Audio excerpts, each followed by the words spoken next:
Welcome to HBEC IP Holistic. I'm Felix Yuen, the IP and Commercialization Advisor of Henry Bernick Entrepreneurship Center, HBEC, at Georgian College. And today we are very happy to have Narcis Bejtic, the Director of Operations at Originality.ai. Thank you for coming and join us for this conversation, and we are very excited to have you. Yeah, thanks for having me. So, first of all, tell us more about your company, your business and services. I know that you are an AI tracker, looking at who is using AI out there in the outputs. What is it?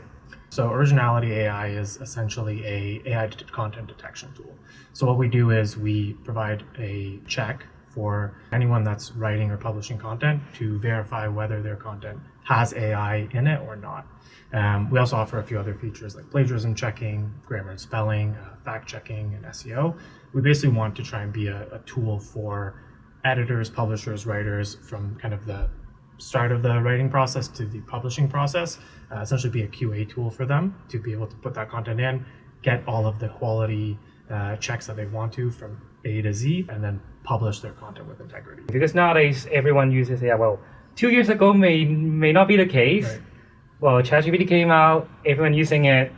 I think it is very impossible for us to not use AI in output. So why is it important now to find out who is using AI or not? So, like you said, the kind of rise of generative AI over the last 2.5 years has been pretty drastic. And so why is it important? It kind of depends on the use case or the person using it, the industry using it. In our case, our kind of ICP is marketers, publishers, anyone publishing content online, really. For them, there's kind of two pieces. The first piece is from an SEO perspective.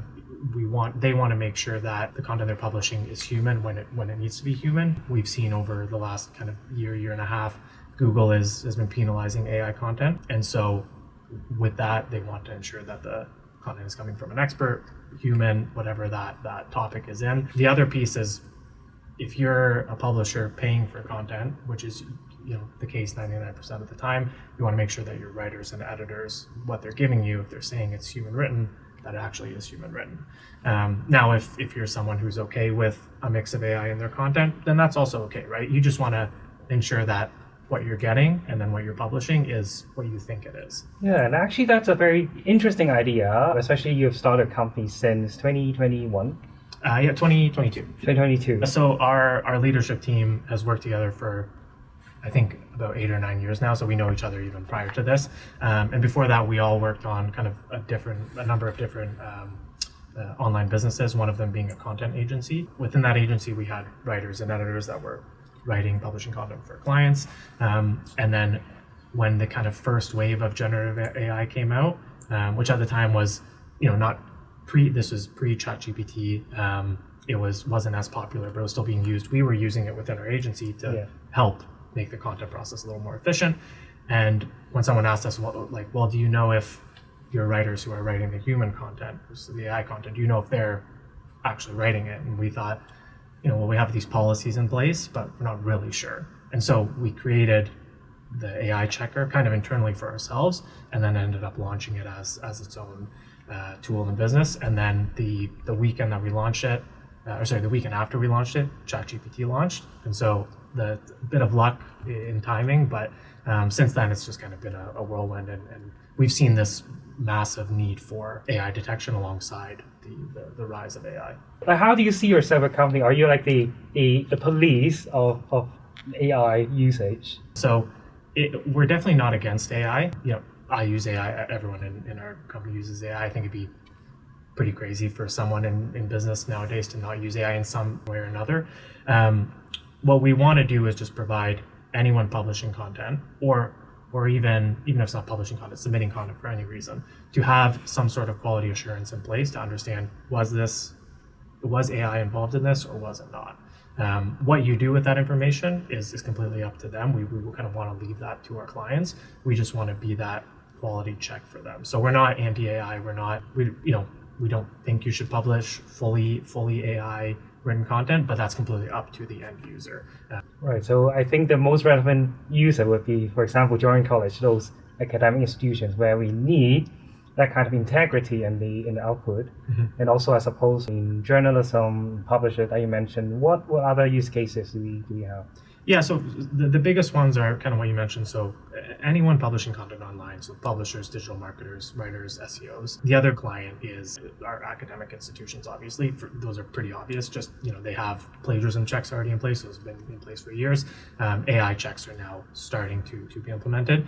A little tougher with that one because there's a bigger kind of risk with classifying whether something was AI or not. So we know our tool and every AI detection tool out there isn't 100% accurate. And so judging someone's paper, let's say, based on that 98% accuracy rate can be tough. Whereas if it's in a professional setting like a marketer or writer, you can have a conversation with that person and then kind of judge it based on that. Every single AI checker out there, they're not 100% accurate. Yeah. And yours is about what's the accuracy? Between 90 and 99%. 90 and 99. And I did read on the website that says that you are the most accurate AI detector. And you're proud about that. Yeah. And how do you achieve this? And how are you sure that this claim is accurate and tell people that, well, we are the best in the world? Yeah. So how do we achieve it?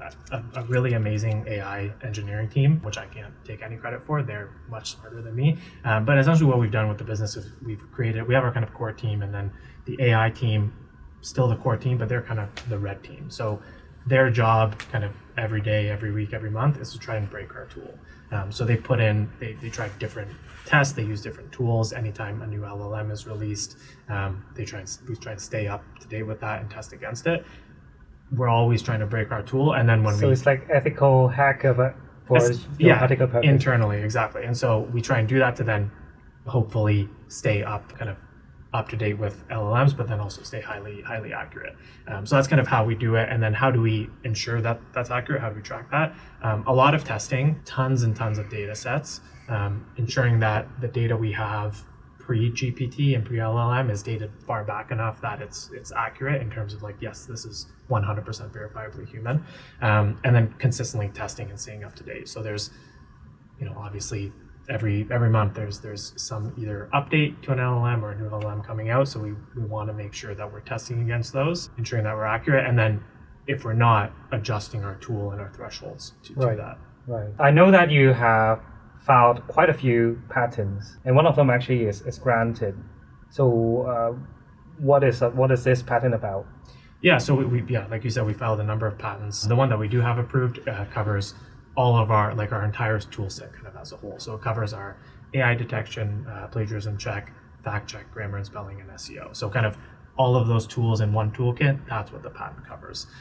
We also have a number of other patents for each specific feature, and then we have some ones that we're submitting hopefully in the next coming weeks for some additional new features that we're building out.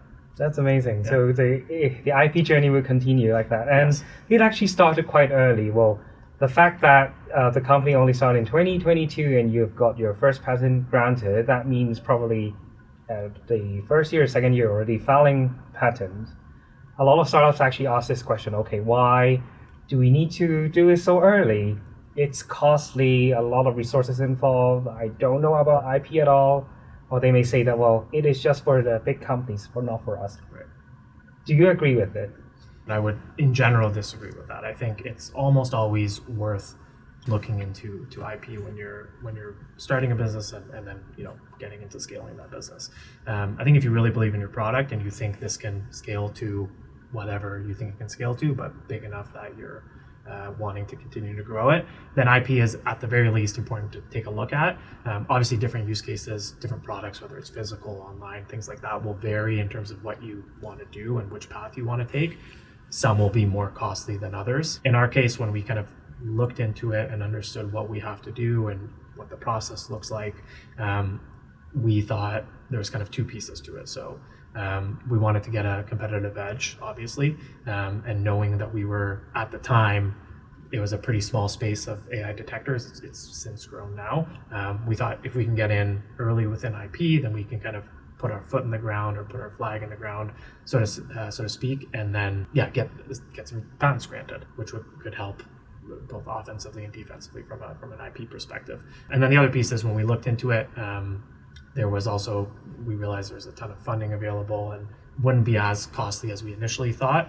And then when we spoke to an IP firm, which we work with and have hired, they really help with all the kind of legalese and make all the complex stuff a lot simpler, and help us focus on like the strategic side of it. And then they focus on, the paperwork and the filing.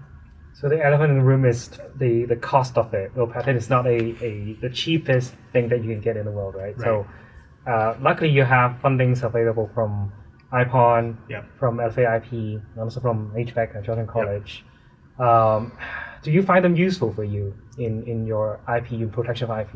Yeah, 100% from a number of different aspects. So the first one, obviously, the grants, funding, money is always useful. But the other piece is the knowledge and experience you get going into those. So it's not all of the funding we've gotten that's IP related. It's never just been a check and great, see you later, which for some stuff is great. But for this, there's been a lot of kind of like understanding how IP works and them ensuring that we're using the money correctly, which is obviously important. Working with yourself and HBEC, like I've learned a lot.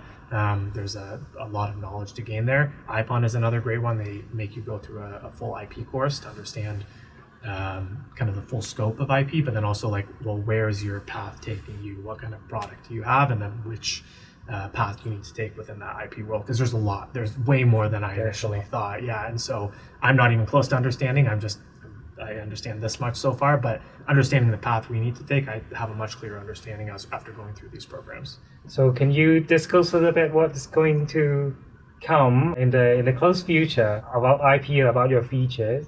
Yeah, so I can chat a little bit about it. So we're trying to kind of expand our use case and clients. So we are launching a LMS Moodle integration to kind of push into the academic space. And then hopefully off of that, we'll launch further LMS integrations, which will help students, teachers kind of get access to our tool a lot easier.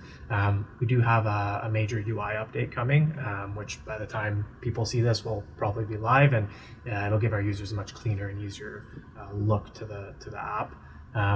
The other things that I can't touch on the specific details, but generally, we are making some kind of major updates to our core flagship AI detection tool.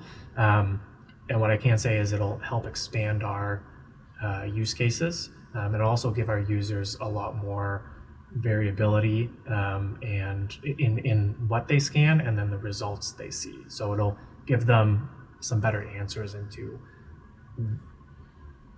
when they scan content, if it's AI or not, understanding like what's going on there, and then giving them some more variability in terms of like how much AI can I use in this, and that kind of arena will grow. Last question for you is, okay, how do you see yourself, your company in 5 years' time? What we've noticed is since the kind of initial launch and then kind of updates to ChatGPT, OpenAI, Claude, Grok, all those kind of popular LLMs, the AI has kind of plateaued. Every time we test against new models or updated models, we don't see huge drops in our accuracy. We see either almost no drop or very, very minimal drops, which shows that our current model is accurate. As an example, GPT-5 just came out, we tested against it, very, very minor drop. We made a few adjustments, and now we're still at that 98, 99% accuracy, but we're not seeing these kind of major drops, which shows us that that world has kind of plateaued a little bit. So is it a concern? 100%, something that we do still think about and want to make sure we're always testing against, but not as big a concern as we thought. And then where do we see ourselves in 5 years? Our goal is to be the number one AI content detector in the world. A few competitors that are up there kind of pushing for the number one spot, but we have a really great team all around every single department, especially our AI engineers. So we really think we can push for that number one spot. Your efforts in innovating, that will really help you, and I'm sure you will be there at number one. Yeah, I'm really looking forward to it. And thank you for coming today, Narcis. We're very happy to have you today. Yeah. Thank you. Thanks for having me. Hope you enjoyed the HBEC IP Holistic podcast. This is brought to you by Henry Bernick Entrepreneurship Center, HBEC, and taken at Large Studio at Georgian College. This is also supported by Intellectual Property Ontario. Nice seeing you.